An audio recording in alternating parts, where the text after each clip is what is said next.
Dallas, Texas, September 1969. A Thursday afternoon that arrives the way Thursday afternoons arrive in Dallas in early fall, which is with the specific quality of heat that has not yet decided to become something else.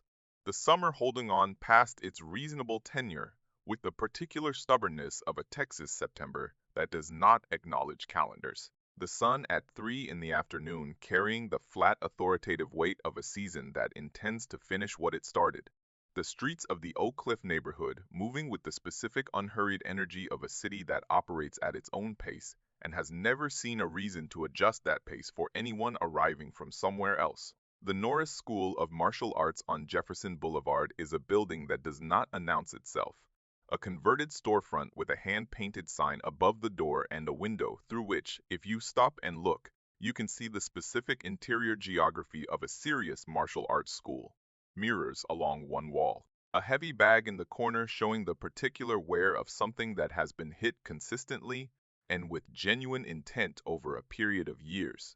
A weapons rack.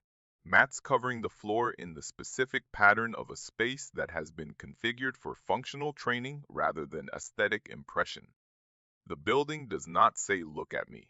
It says "come in if you have a reason to come in." Chuck Norris has been running this school for 3 years. He is 29 years old, a 2-time world professional middleweight karate champion, the specific product of a decade of training that began in Korea during his Air Force service and continued with the focused single-mindedness of someone who found the thing his life was organized around and organized his life around it completely. 5 feet 10 inches and 170 pounds, lean and precise in the way of fighters whose discipline extends to every aspect of how they occupy their body. He moves through his school with the quiet authority of someone who built the thing they are standing inside and knows every corner of it the way you only know something you built yourself. His students this Thursday afternoon, number 11, 7 men and 4 women ranging from white belt beginners to 2 brown belts who have been training with him for 2 years and who carry the specific physical confidence of people who have put in enough work to know what they know while remaining aware of what they do not yet know.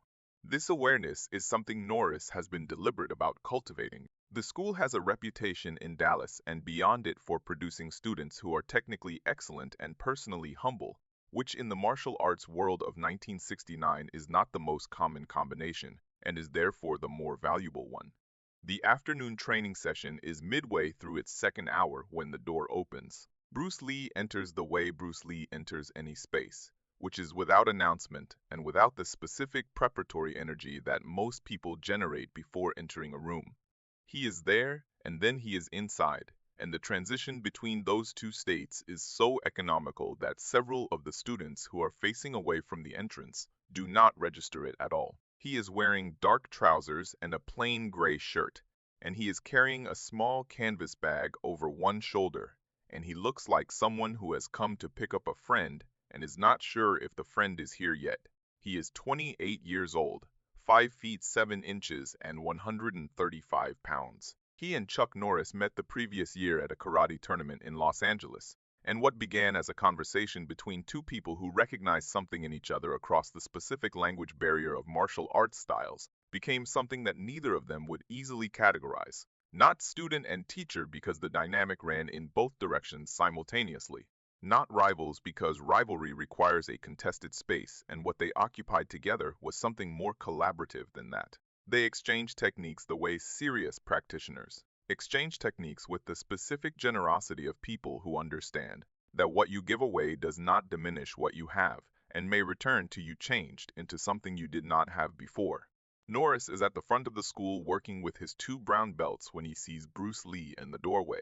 He stops mid-correction, and the specific expression that crosses his face is the expression of someone receiving a genuine surprise they are genuinely glad to receive.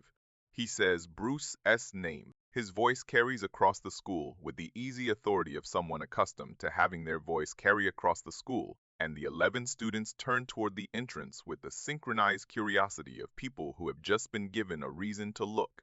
Bruce Lee crosses the mat with the frictionless economy that is simply how he moves. He and Norris greet each other with the particular warmth of 2 men who do not perform warmth for audiences.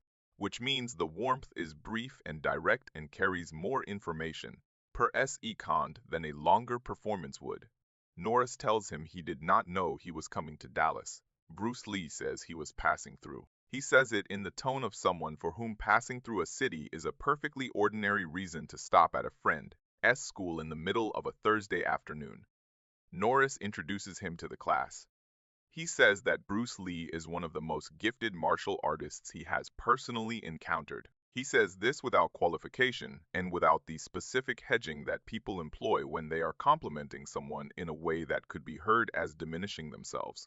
Because Chuck Norris at 29 has enough internal architecture to pay a genuine compliment without it costing him anything. The students look at Bruce Lee with the recalibrated attention of people who have just been given new information about something they were already looking at.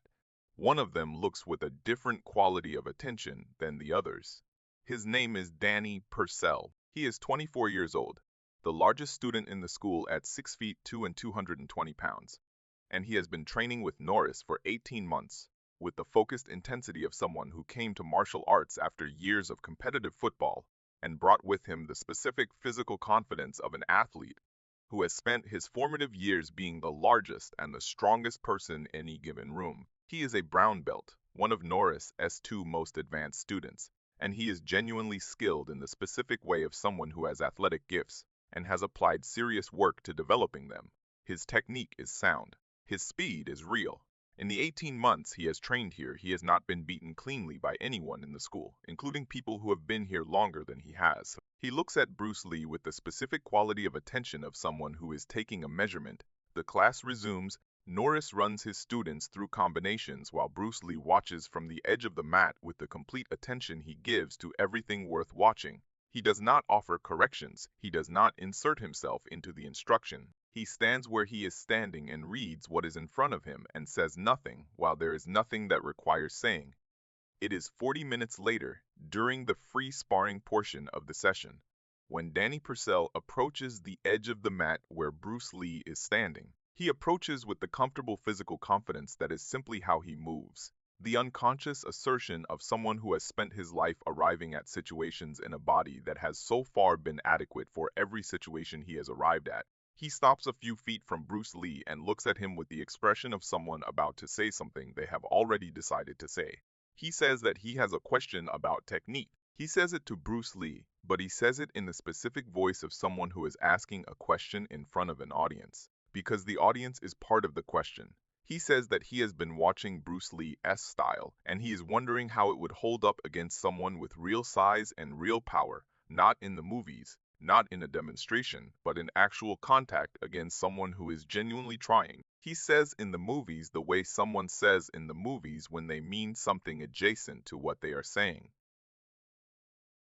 The way that in the movies contains within it a complete argument about the difference between what is performed and what is real, and which category the person being addressed belongs to. The school has gone quiet in the specific way of a room full of martial artists who have understood that something is developing. The 9 other students have arranged themselves without appearing to arrange themselves in the loose, informal semicircle that bodies form when they are witnessing something. Norris is at the far end of the mat.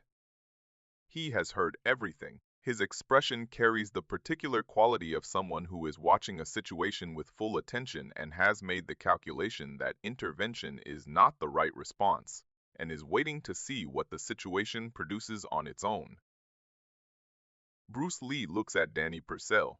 He looks at him with the same expression he has had since he arrived, which is calm and direct and carrying nothing that is not necessary. He takes a moment before he responds in the specific way of someone who is not deciding whether to respond but is completing a thought before responding. He says that it is a fair question. Danny Purcell had prepared for several responses. A fair question was not among them.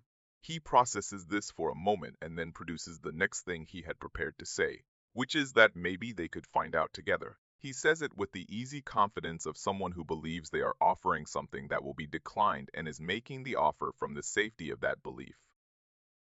Bruce Lee says, "All right," 2 words, the same 2 words he uses when an offer is genuine and he has decided to accept it. No preparation, no qualification, no performance. The flat, simple acceptance of someone for whom yes is as easy as no and requires no more ceremony.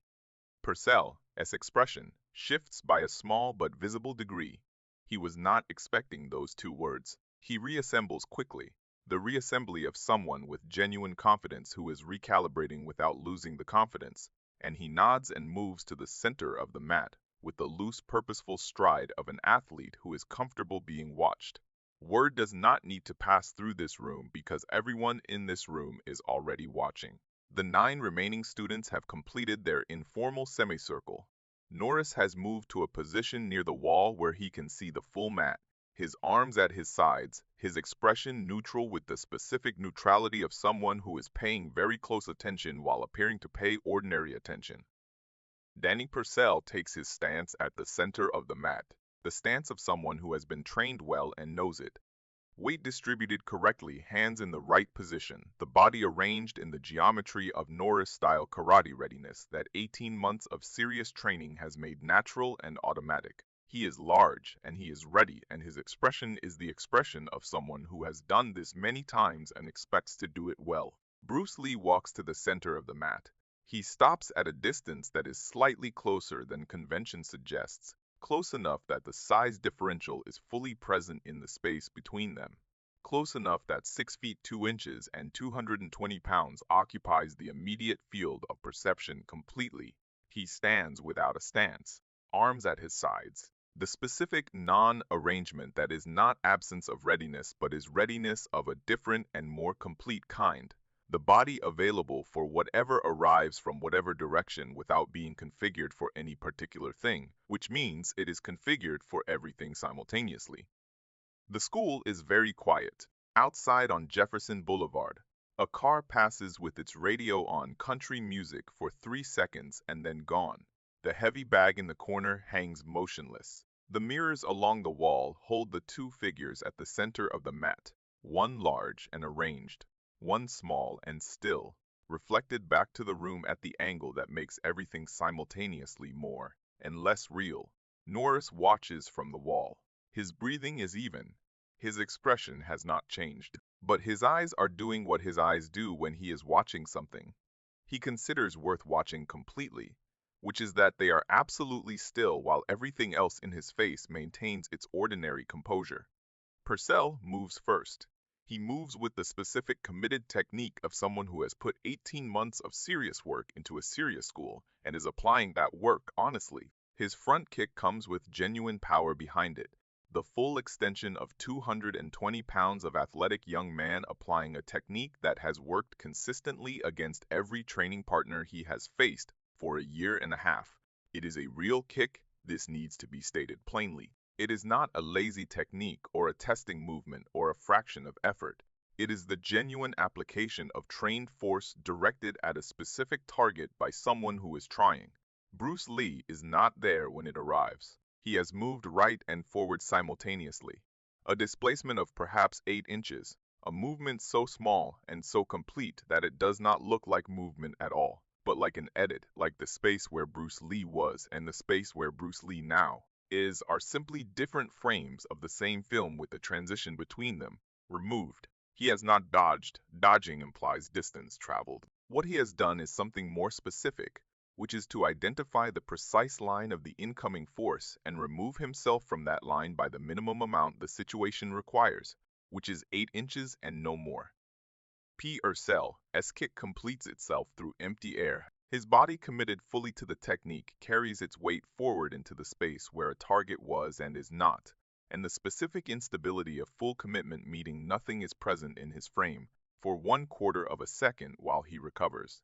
In that quarter second, Bruce Lee's left hand moves, not toward Purcell's face, not toward his body, toward his lead arm, the right arm that is forward in his stance, the arm that is still returning from its position after the kick. A single precise contact at the specific point on the inside of the forearm, where the flexor muscles meet the bone, the location that the body does not instinctively protect the way it protects the head and the center, because it has never needed to protect it against something arriving with this specific precision and this specific speed. The contact is brief. It carries in it the particular quality of force that is not weight but acceleration, not mass but velocity concentrated into the smallest possible surface area directed at the most specific possible point. What it communicates to Purcell's arm is not pain. Exactly though, pain is adjacent to it. What it communicates is interruption, the specific signal of a nervous system that has received information it did not expect from a direction it was not attending to, and the response of that nervous system is to send the arm's strength elsewhere for a fraction of a second, not gone but redistributed, which in a fighter's arm at a fighter's moment is the same as gone. Purcell adjusts. He is genuinely skilled, and genuine skill does not stop at the first surprise. His right hand comes back and his left follows, a combination that his body knows completely, that his nervous system has grooved through months of training into something automatic and reliable. He is bigger and he is stronger, and he is not done, and none of those things have changed. Bruce Lee reads the combination in the first movement. He knows what is coming before it arrives, because the first movement contains the second movement the way a sentence contains its ending for someone who has read enough sentences. He moves left this time, a slight pivot, the weight shifting in a way that is invisible until it has already produced its effect, and the combination that was aimed at where he was arrives at where he was and finds the specific nothing that waiting targets always find. His right hand moves on the pivot. It moves toward the side of Purcell's neck below the jaw, the specific anatomical point where the sternocleidomastoid muscle meets the carotid triangle, the location that every serious fighting system in the world knows about and approaches with caution, because the body's understanding of what lives there is older and more fundamental than any technique. The contact is not a strike in the conventional sense. It is a placement, the precise delivery of a specific pressure to a specific location with the specific timing of someone who has worked 20 years to understand the difference between hitting something and communicating something to it. What it communicates takes less than a tenth of a second to say. What it says is this: you are done. Purcell's legs receive a message they were not expecting. The message does not come from his mind, which is still engaged, still processing, still entirely willing to continue. The message comes from somewhere older than his mind, from the body's fundamental operating system that predates intention and cannot be overruled by it. The message is that something has contacted a place that is not supposed to be contacted, and the appropriate response is to stop.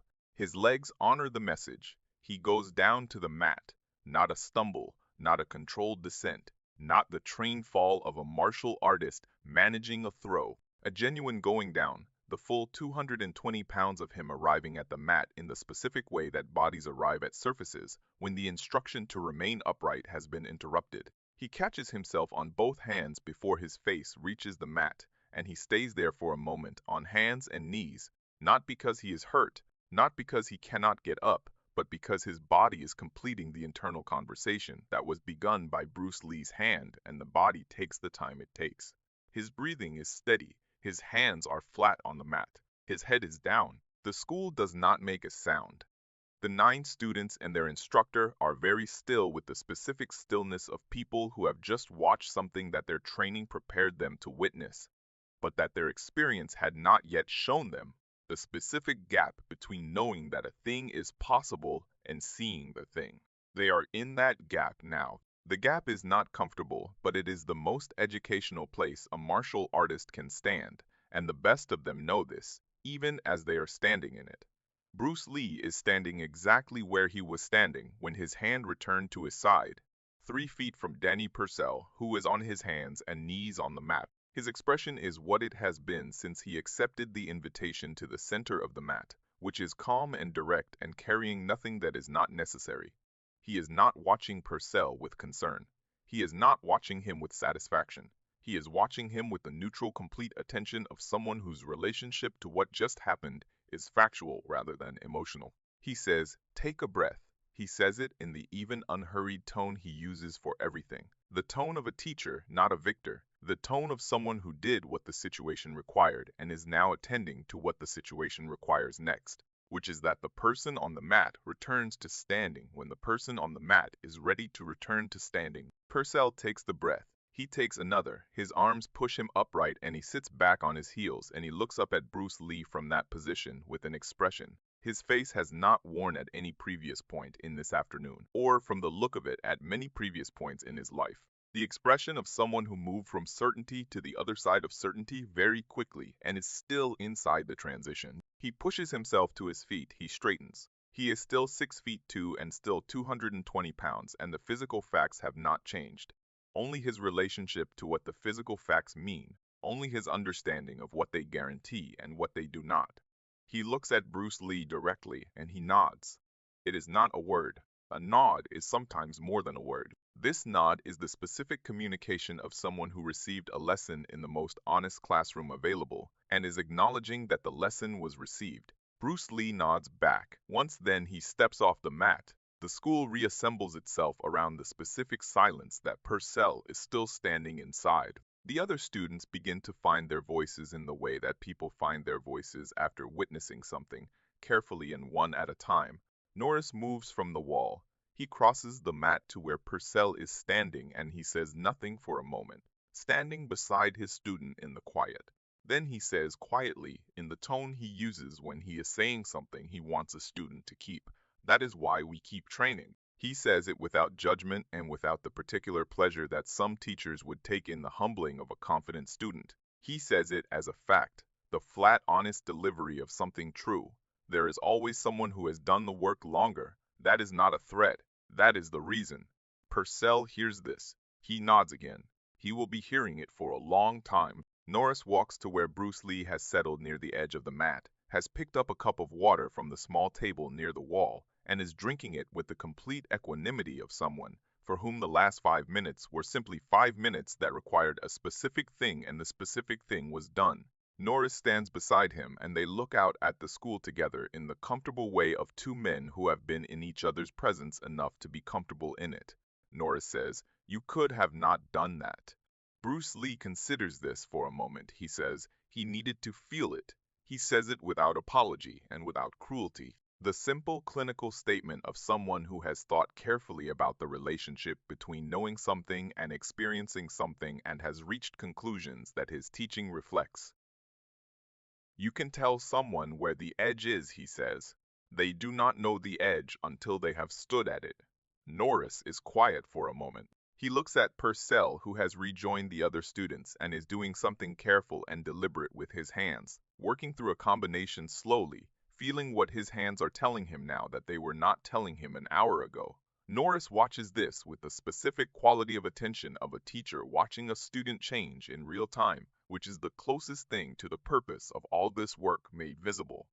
He says, "Do you want to go around?" He says it the way you ask a friend something you ask often.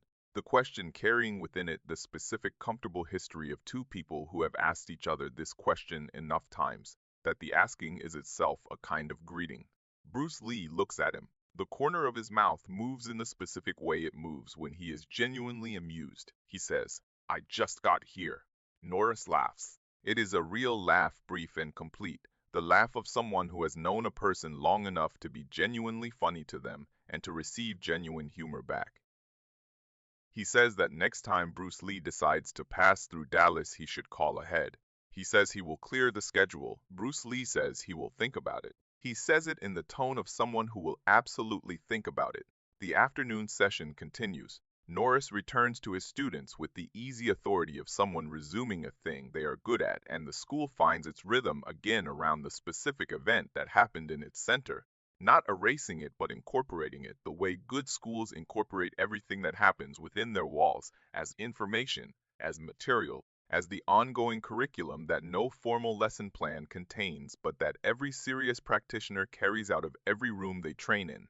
Purcell trains harder in the second half of the session than he trained in the first.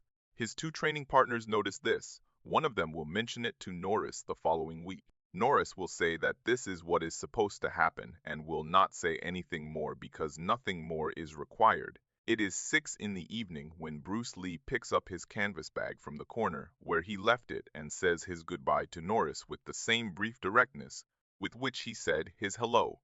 Outside on Jefferson Boulevard, the Dallas evening is beginning its slow transition from the specific heat of the day toward the specific warmth of a September night that has kept enough of the afternoon to remain something other than cool. The streetlights are coming on. The traffic on Jefferson is the early evening traffic of a neighborhood returning from where it went during the day. Norris stands in the doorway and watches Bruce Lee walk toward the street. He watches the specific quality of how he walks, the economy of it, the absolute absence of wasted motion, the way the body moves as a single continuous thing rather than as parts moving in approximate coordination. He has watched this for 2 years during their exchanges in Los Angeles, and he watches it now on a Dallas sidewalk at 6 in the evening, and what he thinks as he watches it is the same thing he thinks every time, which is that there is something in how that man moves that he has not yet fully understood, and that fully understood and that fully understanding it is going to take longer than he has so far given it. He will give it more. Bruce Lee reaches the sidewalk and turns left toward where he parked his car and does not look back.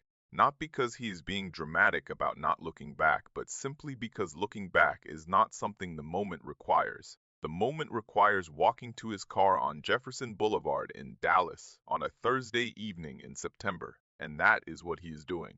3 students are watching from the window of the school. They are watching the way young martial artists watch someone whose quality of movement they cannot yet fully read but know to be significant.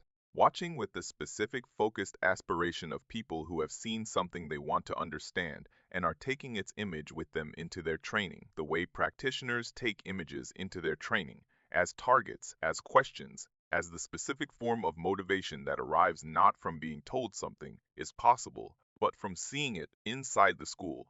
He is alone now, the other students having filtered toward the changing room. He is working through the combination that Bruce Lee redirected, doing it slowly, feeling where the technique commits his weight, feeling where the commitment becomes irreversible, feeling the precise moment where a body following through on a technique becomes a body that has made a decision it cannot unmake for the duration of the follow-through. He is feeling for the gap that Bruce Lee entered without appearing to move, the gap that Purcell did not know was there until someone walked through it. He works through the combination again and again. The school is quiet around him, and the heavy bag in the corner hangs motionless, and the mirrors show him the shape of his technique from the angle that makes him most honest with himself, which is straight on, no flattering perspective. Just the body doing what it does, and the eye reading what the body is doing. He does not find the gap tonight. He is not supposed to find it tonight. He will look for it for months and will not find it, and will keep looking, and will one day be looking for something else entirely, and will find it then the way the important things are usually found, not when you are looking for them specifically, but when you have looked for them long enough and thoroughly enough that your perception has been changed by the looking, and the gap that was invisible reveals itself, not because it has changed, but because you have. This is what Chuck Norris meant when he said that this is why we keep training. Purcell understands the words. He will understand the meaning over years of returning to this mat and this question and this combination, refining both the technique and the understanding of what the technique is for, which is not to win but to know, not to defeat but to see, not to arrive but to keep going, because the going is the thing. Outside on Jefferson Boulevard, the Dallas evening completes its transition to night. The streetlights steady above the sidewalk where Bruce Lee walked to his car and did not look back. The traffic on Jefferson has thinned to the occasional car moving through the dark with its headlights, making the street briefly particular, and then leaving it to itself again. A Thursday in September, a school on a street in a city in Texas, a room where something happened that the room will hold for a long time in the specific way that rooms hold things that are real, not as a story that gets told, though it will be told, but as a quality in the air, a slight additional density in the space above the mat at the center of the floor, where 2 men stood and one of them learned something that cannot be learned any other way. The lights inside the school stay on late, the way they stay on most nights when there is work to do and someone willing to do it, and the night outside long enough to hold whatever the work requires, as it was on this Thursday. As it will be.